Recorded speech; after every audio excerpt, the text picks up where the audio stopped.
안녕하십니까. 탱탱구리 채널입니다. 코로나로 인하여 전 세계가 모두 어려운 시기입니다. 정부의 방역 조치를 준수하시고 항상 마스크 착용 잊지 마시기 바랍니다. 2021년 11월 15일 오늘의 브리핑 시작하겠습니다. 바쁜 현대인의 삶을 살아가면서 신문 볼 여유가 없는 여러분을 대신하여 매일 경제 신문 내용 중에서 중요한 부분만을 요약하여 정리해드리도록 하겠습니다. 하루 10분 정도만 시청하시게 되면 국내외 세상 돌아가는 내용을 전반적으로 이해하실 수 있겠습니다. 아참, 구독과 좋아요는 탱탱구리 채널의 보약과도 같습니다. 영상이 도움이 되셨다면 구독과 좋아요 꼭 눌러주세요. 그럼 오늘도 행복하고 즐거운 하루 되십시오. 첫 소식입니다.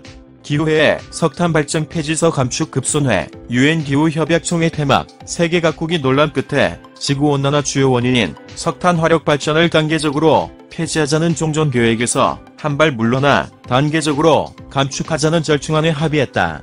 13일 영국 글래스고에서 열린 제26차 UN 기후변화 협약 당사국 총회에서 각국은 이 같은 내용을 담은 글래스고 기후조약을 채택했다. 석탄 화력 발전을 둘러싼 국제 정세가 급변했지만 한국은 이미 지난달 27일 국무회의에서 석탄 화력 발전 전면 중단을 선언하며 뒤로 물러설 수 있는 여지를 스스로 차단했다.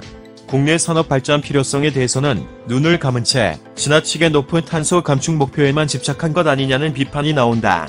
라는 소식입니다. 다음은 요즘 부자들은 코인을 왜 해? 주식을 해야지. 우리나라 부자들은 향후 주식 투자는 늘려나갈 것이지만 가상화폐 투자는 상당히 기피하고 있는 것으로 조사됐다. MZ세대가 가상화폐 시장에 열광하고 있지만 부자들은 아직 검증되지 않은 투자 자산으로 파악하고 있었다. 또 부자들이 생각하는 한국에서 부자 소리를 듣기 위한 조건은 총자산 100억 원 이상, 연소득 최소 3억 원 이상인 것으로 조사됐다. 라는 소식입니다. 다음은 연금 투자로도 대박, 미 대형 기술주, 펀드년 30%대 수입, 온라인 전용 펀드를 판매하는 한국포스증권 조사 결과 은행, 보험사에 있던 개인, 퇴직연금을 이 증권사로 옮겨 펀드에 투자했더니 10%대 중후반의 높은 수익률로 이어졌다.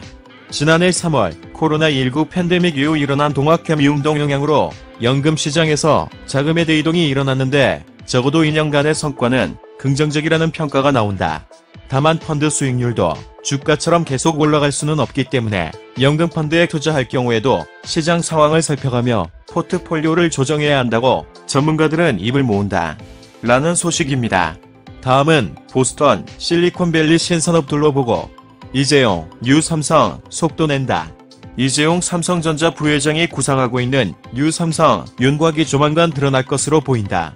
지난 8월 법무부가 가석방을 결정한 이후 경영 현안과 관련된 외부 일정을 자제해 오던 그가 출소 후 3개월 만에 해외 출장길에 오르면서 본격적인 해외 경영 행보에 나섰기 때문이다. 이번 방미를 통해 삼성의 새 먹거리인 파운드리와 인공지능, 바이오 분야 등을 현장에서 직접 점검한 뒤 전략을 확정할 것으로 보인다. 라는 소식입니다.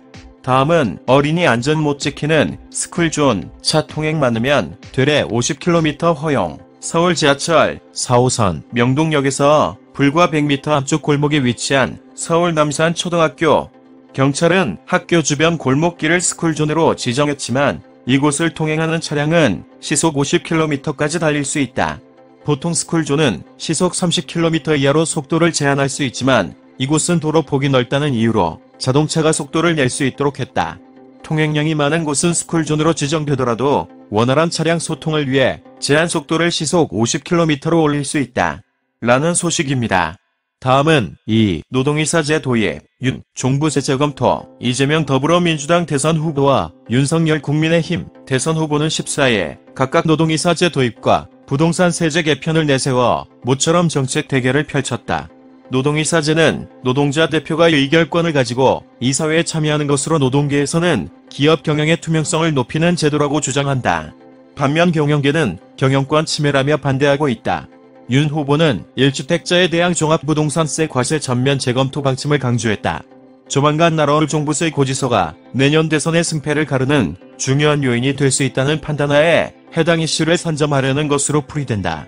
윤 후보는 종부세는 납세 대상자 수가 아무리 적다고 하더라도 문제가 많은 세금이라면서 재산세와 동일한 세원에 대한 이중과세, 조세평등주의 위반, 재산권 보장 원칙 위반, 과잉 금지 문제 등이 쟁점이라고 설명했다. 그러면서 근본적인 문제는 과세 목적에 대한 정부 인식에 있다고 문재인 정부와 또 한 번 각을 세우기도 했다. 라는 소식입니다. 다음은 인텔, 중서 반도체 더 만들지 마. 바이든 대중기술안보 고삐. 미국 반도체 기업 인텔이 중국 공장에서 생산 확대를 추진했다가 백악관의 반대로 인해 철회한 것으로 전해졌다.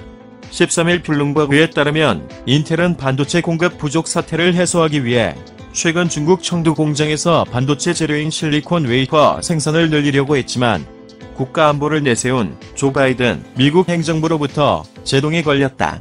이에 따라 인텔은 중국 내 생산 계획을 접고 다른 해법을 검토하기로 했다. 라는 소식입니다.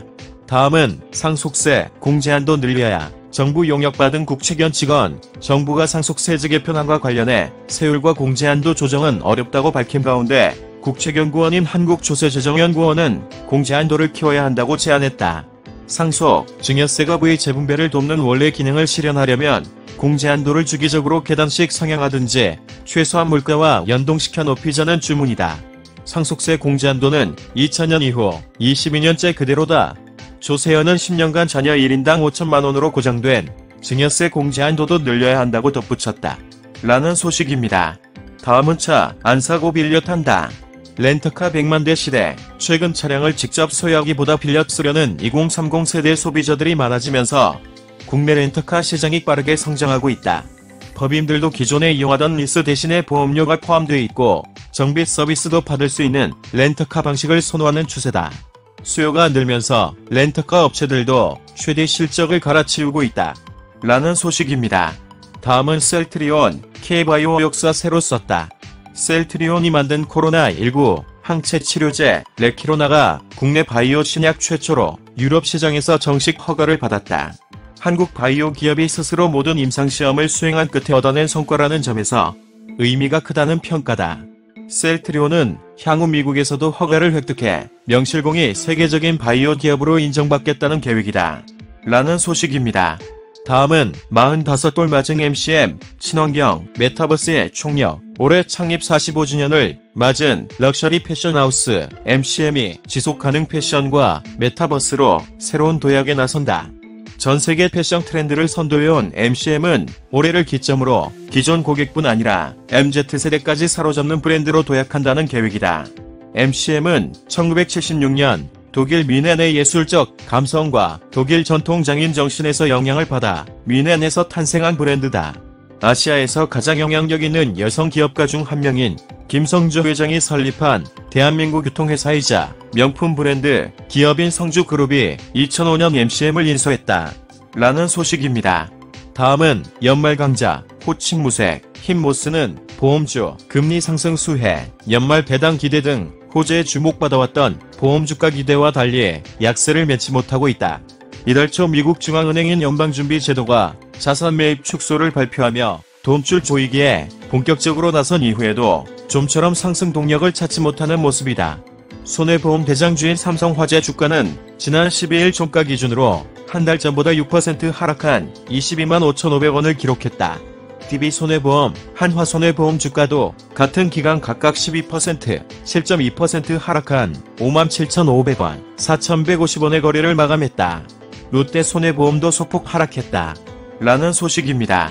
다음은 시민 불편 큰데 공무원 점심 휴무제 논란. 공무원 점심시간 보장을 위한 점심시간 휴무제가 전국적으로 확산되면서 찬반 논란이 커지고 있다.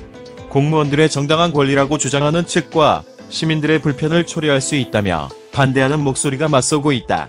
14일 전국지방자치단체에 따르면 부산 지역 10개 구청은 내년 1월부터 순차적으로 점심시간 휴무제를 도입할 것으로 보인다. 지난 9일 전국공무원노조 경남지역본부와 창원시 공무원노조 등은 경남도청 앞에서 공무원 점심 휴무 전면 시행 추진 기자회견을 열고 민원인의 편의를 위한다는 명분으로 법으로 보장된 정당한 휴식권을 빼앗기고 있다고 주장했다. 반면 광주광역시는 노조의 요구에도 점심시간 휴무제를 도입하지 않았다. 라는 소식입니다. 다음은 선생님보다 인강이 나아요. 교실 습격한 태블릿. 최근 경기 성남시 소재 한 고등학교에서 윤리 과목을 가르치던 교사 A씨는 수업 중 태블릿 PC로 인터넷 강의를 듣고 있는 학생을 혼내다 말문이 막혔다. 수업 시간에 태블릿 PC를 사용하지 말라고 하니 학생이 학교 선생님보다 인강 선생님이 훨씬 더 잘 가르친다고 대꾸한 것이다. A씨는 어쩌다 교사 꼴이 이렇게 됐나 한숨이 나오고 안타까웠다며 학생들이 학교에서 전자기기 사용하는 것을 직접 제재할 수 없어 뾰족한 수도 없다고 털어놨다. 라는 소식입니다. 이상으로 2021년 11월 15일 오늘의 브리핑 마치겠는데요. 도움이 되셨으면 좋겠습니다. 탱탱구리 채널 끝까지 시청해주셔서 감사합니다. 내일 다시 뵙겠습니다.